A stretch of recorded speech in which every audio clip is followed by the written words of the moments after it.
Сәлеметсіздер ме? Бүгін тікбұрышты үшбұрыштың ауданын есептеп үйренейік. Бізге тікбұрышты үшбұрыш АБ берілсін. АБ қабырғасының ұзындығы А-ға тең, BC қабырғасының ұзындығы B-ға тең. Б бұрышы бізде 90 градус болсын.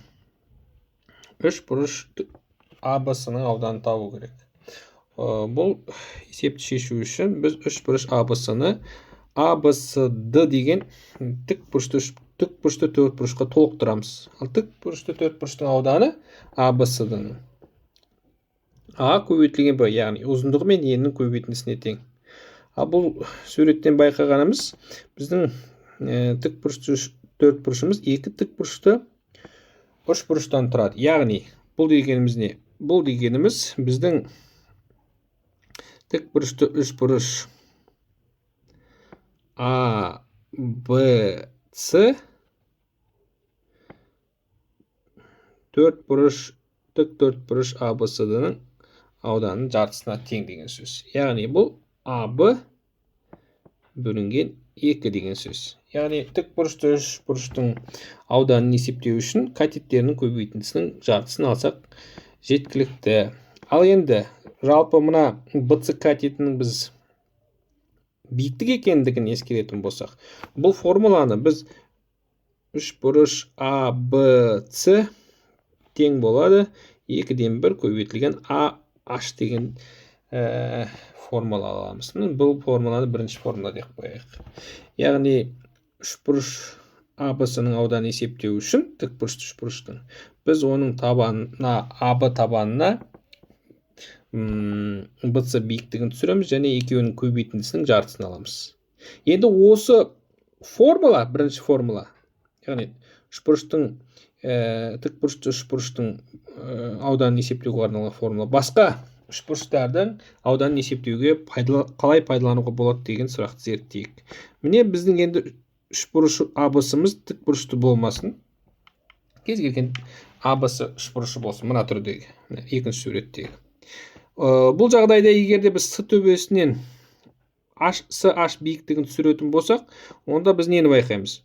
Үшбұрыш ABC бізде екі үшбұрыштың қосындысынан, яғни ауданын есептеу үшін біз екі үшбұрыштың ауданын есептеп қосуымыз керек. Қай тікбұрышты үшбұрыштар? Тікбұрышты үшбұрыш AHC қосылған екінші тікбұрышты үшбұрышымыз BHC.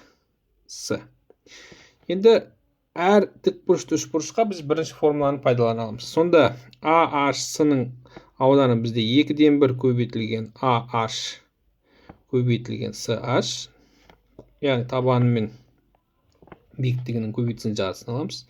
Екінші тікбұрышта да дәл солай. BH көбейтілген CH. Екеуінен ортақ көбейткіш 2-ден 1 CH-ті шығарып жіберуге болады. Ендеше бұл бізде 2-ден 1 көбейтілген AH қосылған BH көбейтілген CH. AH пен BH-тың көбейтіндісі бізге AB-ны береді. Сонда бұл 2-ден 1 AB көбейтілген CH-ға тең болады. Яғни бірінші формула сақталды. Тікбұрышты үшбұрыштың ауданын есептеу формуласын біз кез келген ABC үшбұрышына осылай қолдансақ болады.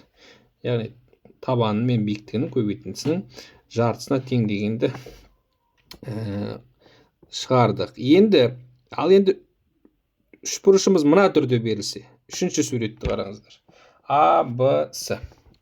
Онда мына жерде біз егер С төбесінен биіктік түсіретін болсақ, онда ол биіктік бізде мына AB қабырғасының созындысына түседі.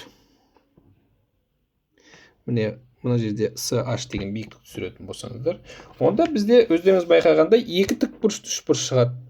Тек бізде мына жерде үшбұрыш ABC-ның ауданын есептеу үшін біз алдымен тікбұрышты үшбұрыш AHC-дан ауданынан тікбұрышты үшбұрыш BHC-ның ауданын шегеріп тастауымыз керек.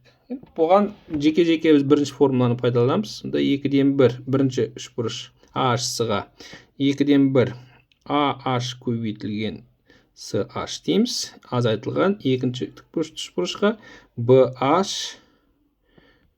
көбейтілген CH-тың жартысын аламыз. Екеуіне де 2-ден 1 CH-ты жақшаны сыртына шығарып жіберсеңіздер болады. Сонда 2-ден 1 AH азайтылған BH көбейтілген CH. AH-тан BH-ты азайтсақ, бізде ол 2-ден 1 AB көбейтілген CH-ға тең. Яғни бірінші формуланың сақталатындығын көрсеттік. Кез келген үшбұрыштың ауданын есептеу үшін оның табаны мен биіктігінің жартысын есептеу жеткілікті екенін көрсеттік.